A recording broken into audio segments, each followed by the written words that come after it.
Tata was an Indian who only wanted his country to keep spreading its wings with humility, empathy, and dignity. Now, Ratan Tata, one of India's biggest internationally recognized business leaders, he was the chairman and CEO of the Indian conglomerate Tata Group, whose annual revenues exceed $100 billion. That includes worldwide companies in 7 business sectors, including Jaguar, Land Rover, and Tetley Teas. एक ऐसा group जिसकी net worth लगभग 365 billion है, जिसके अंदर 100 से ज्यादा companies आती है, स्टील से लेके सॉफ्टवेयर तक, होटल से लेके लग्जरी कार्स तक, शायद ही कोई ऐसा इंडस्ट्री या सेक्टर हो जहां टाटा ग्रुप की मौजूदगी ना हो।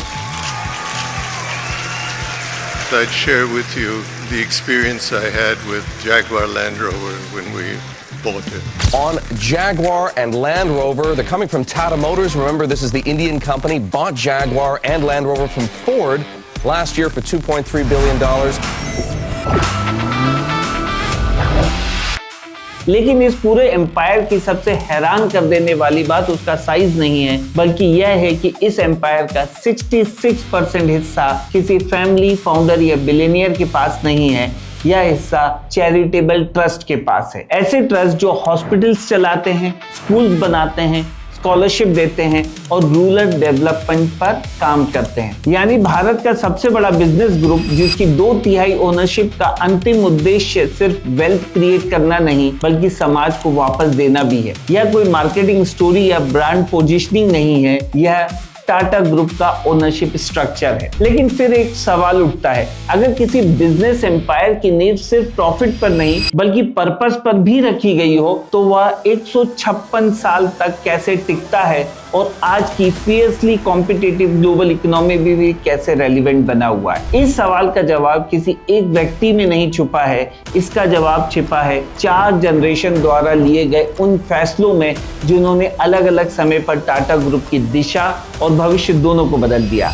और आज हम उन्हीं फैसलों को डिकोड करेंगे ताकि समझ सके कि एक साधारण ट्रेडिंग कंपनी भारत का सबसे भरोसेमंद बिजनेस इंस्टीट्यूशंस कैसे बनी, और साथ ही उन 5 बिजनेस प्रिंसिपल्स को भी निकालेंगे जिन्हें आप अपने बिजनेस, स्टार्टअप या कैरियर में आज से लागू कर सकते हैं। उससे पहले मैं Omnath Sharma, founder and director Catchup Consultants. इस चैनल पर हम सिर्फ कंपनीज के बारे में बात नहीं करते, हम उन्हें डिकोड करते हैं। हम यह समझते हैं कि बिजनेसेस क्यों फेल होते हैं, दूसरे बिजनेसेस कैसे सक्सीड करते हैं, और सबसे जरूरी वो एग्जैक्ट फ्रेमवर्क्स जो आप अपने खुद के बिजनेस में यूज कर सकते हैं। तो अगर आप बिजनेस को प्रैक्टिकली समझना चाहते हैं तो इस चैनल को सब्सक्राइब जरूर करें, क्योंकि हमारा हर वीडियो आपके काम आने के लिए बनाया जाता है। लेकिन आगे बढ़ने से पहले यह समझना जरूरी है, टाटा ग्रुप आखिर है क्या? अक्सर लोग टाटा ग्रुप को एक बहुत बड़ी कंपनी समझते हैं, लेकिन असल में यह कई अलग अलग बिजनेसेस का एक ग्रुप है जो एक ही स्ट्रक्चर के तहत ऑपरेट होता है। इसे एक सोलर सिस्टम की तरह सोचिए। जिस तरह सोलर सिस्टम में सभी प्लैनेट्स एक सन के आसपास घूमते हैं, उसी तरह टाटा ग्रुप की कंपनीज एक सेंट्रल कंपनी से जुड़ी हुई है। उस कंपनी का नाम है Tata Sons. Tata Sons Tata group की होल्डिंग कंपनी है। आसान भाषा में कहें तो यही वह कंपनी है जो पूरे ग्रुप को कनेक्ट करके रखती है और उसकी ओवरऑल डायरेक्शन तय करती है। इसके नीचे 100 से ज्यादा कंपनीज आती हैं, जैसे Tata steel, Tata Motors, TCS, Titan, Indian hotels. इनमें से लगभग 29 से ज्यादा कंपनीज स्टॉक मार्केट में लिस्टेड है और लाखों लोग इनके शेयर होल्डर्स हैं। लेकिन इस पूरे स्ट्रक्चर की सबसे इंटरेस्टिंग बात इसकी ओनरशिप है। दुनिया के ज्यादातर बिजनेस ग्रुप्स में कंट्रोल किसी फैमिली के पास होता है, लेकिन टाटा ग्रुप का मॉडल यहाँ अलग है। टाटा सन्स का लगभग 66% हिस्सा चैरिटेबल ट्रस्ट के पास है। यानी इंडिया के सबसे बड़े बिजनेस एम्पायर का 2/3 हिस्सा किसी फैमिली की पर्सनल वेल्थ बढ़ाने के लिए नहीं, बल्कि सोशल इंपैक्ट क्रिएट करने के लिए काम करता है। इन्हीं ट्रस्ट के थ्रू हॉस्पिटल्स बनते हैं, एजुकेशन प्रोजेक्ट सपोर्ट किए जाते हैं, रिसर्च इंस्टीट्यूशंस को फंडिंग मिलती है और देश भर में रूरल डेवलपमेंट प्रोग्राम्स चलाए जाते हैं। यही वजह है कि टाटा ग्रुप सिर्फ एक बिजनेस ग्रुप नहीं है, यह एक ऐसा इंस्टीट्यूशन है जहां बिजनेस और पर्पस दोनों साथ साथ चलते हैं। यह कोई मार्केटिंग स्टोरी नहीं है, यह टाटा ग्रुप का एक्चुअल स्ट्रक्चर है। और यह स्ट्रक्चर किसी एक स्मार्ट डिसीजन का नतीजा नहीं है, यह 156 ईयर्स में 4 अलग अलग लीडर्स द्वारा लिए गए कठिन फैसलों से बना है।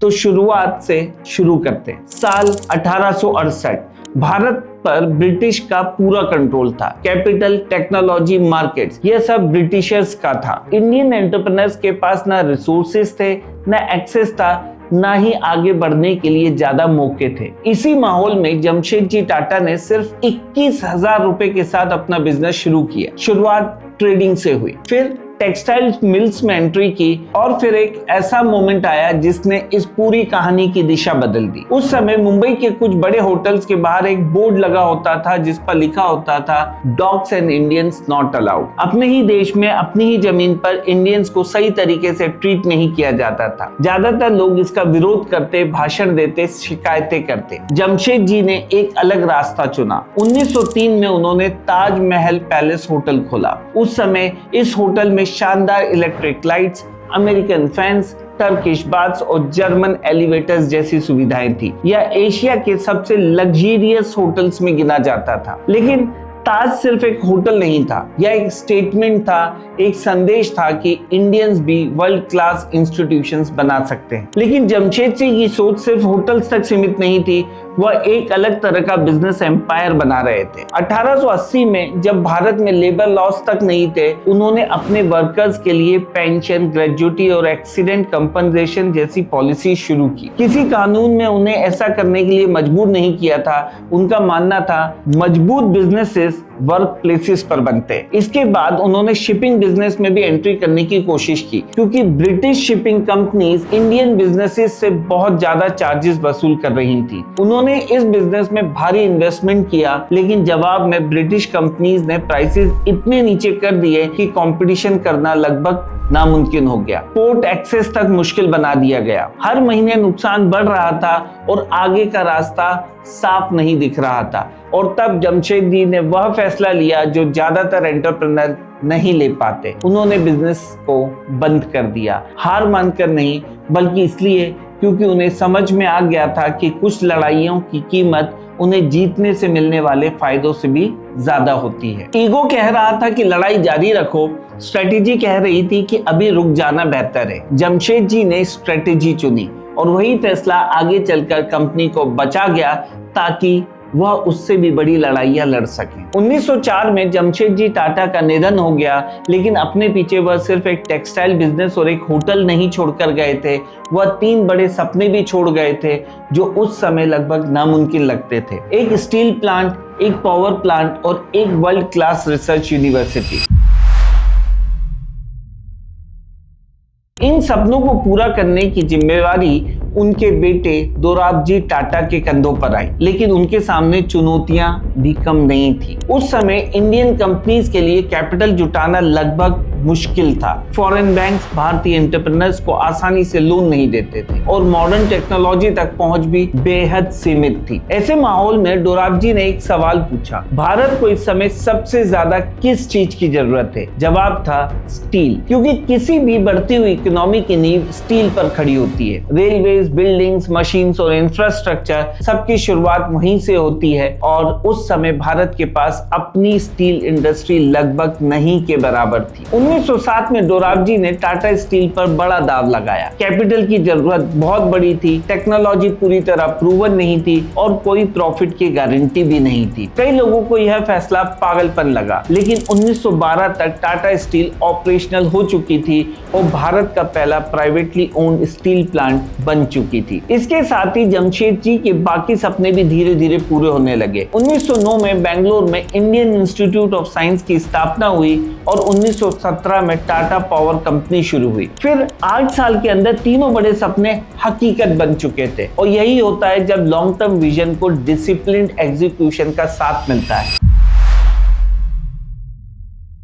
1938 में JRD टाटा ने ग्रुप की कमान संभाली। उस समय टाटा ग्रुप की वैल्यू लगभग $101 मिलियन थी। जब उन्होंने 1991 में चेयरमैन का पद छोड़ा तब तक यह वैल्यू बढ़कर $5 बिलियन हो चुकी थी, यानी 53 इयर्स में लगभग 50 गुना ग्रोथ। लेकिन JRD को अपने दौर के दूसरे बिजनेसमैन से अलग सिर्फ यह ग्रोथ नहीं बनाती थी, उनकी सबसे बड़ी खासियत यह थी कि वे भविष्य को दूसरे से पहले देख लेते थे। 1929 में JRD भारत के पहले लाइसेंस्ड पायलट बने और सिर्फ 3 साल बाद उन्होंने एक ऐसा फैसला लिया जिसे उस समय लगभग पागलपन माना गया। देश में एविएशन इंफ्रास्ट्रक्चर लगभग नहीं था, एयरपोर्ट्स गिने चुने थे और मार्केट भी मौजूद नहीं थी। फिर भी 1932 में JRD ने खुद कराची से मुंबई तक विमान उड़ाया जिसमें मेल और कुछ पैसेंजर्स थे। उनका मानना था एविएशन सिर्फ लोगों को उड़ाने का बिजनेस नहीं है,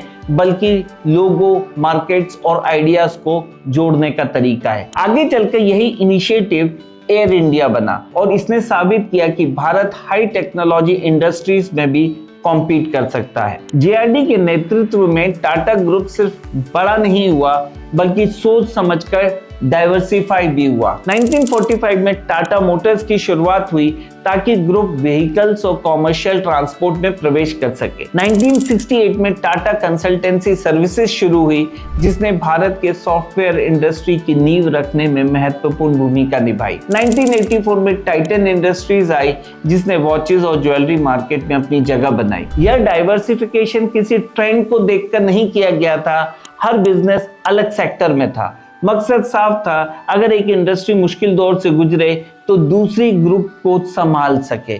JRD ग्रुप के स्ट्रक्चर में फ्लेक्सिबिलिटी ला रहे थे।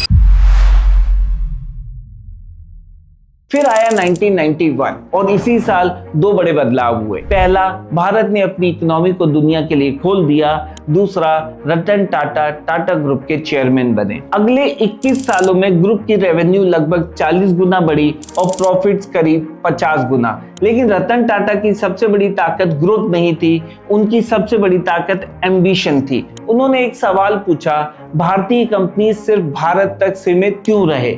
इसके बाद टाटा ग्रुप ने दुनिया भर में एक्विजिशन शुरू किए। सन 2000 में टेटली टी का एक्विजिशन हुआ और इस एक डील ने टाटा को दुनिया की दूसरी सबसे बड़ी टी कंपनी बना दिया। 2004 में साउथ कोरिया की डेवू कॉमर्शियल व्हीकल्स को खरीदा गया जिससे ऑटोमोबाइल सेक्टर की टेक्नोलॉजी और मैन्युफैक्चरिंग कैपेबिलिटीज तुरंत मिली। 2007 में कोरस ग्रुप को, जो कि यूके की कंपनी है, उसका एक्विजिशन हुआ और इसके साथ टाटा स्टील एक डोमेस्टिक प्लेयर से ग्लोबल स्टील कंपनी बन गई। फिर 2008 में जैगुआर लैंड रोवर की बारी आई। यह वही एक्विजिशन था जिस पर उस समय सबसे ज्यादा सवाल उठे। कई लोग को लगा Indian company British luxury car brands को सफलतापूर्वक नहीं चला पाएगी, लेकिन रतन टाटा कुछ ऐसा देख रहे थे जो बाकी लोग नहीं देख पा रहे थे। जैगुआर लैंड रोवर के पास मजबूत ब्रांड्स थे, बेहतरीन इंजीनियरिंग कैपेबिलिटी थी और दुनिया भर में पहचान थी, लेकिन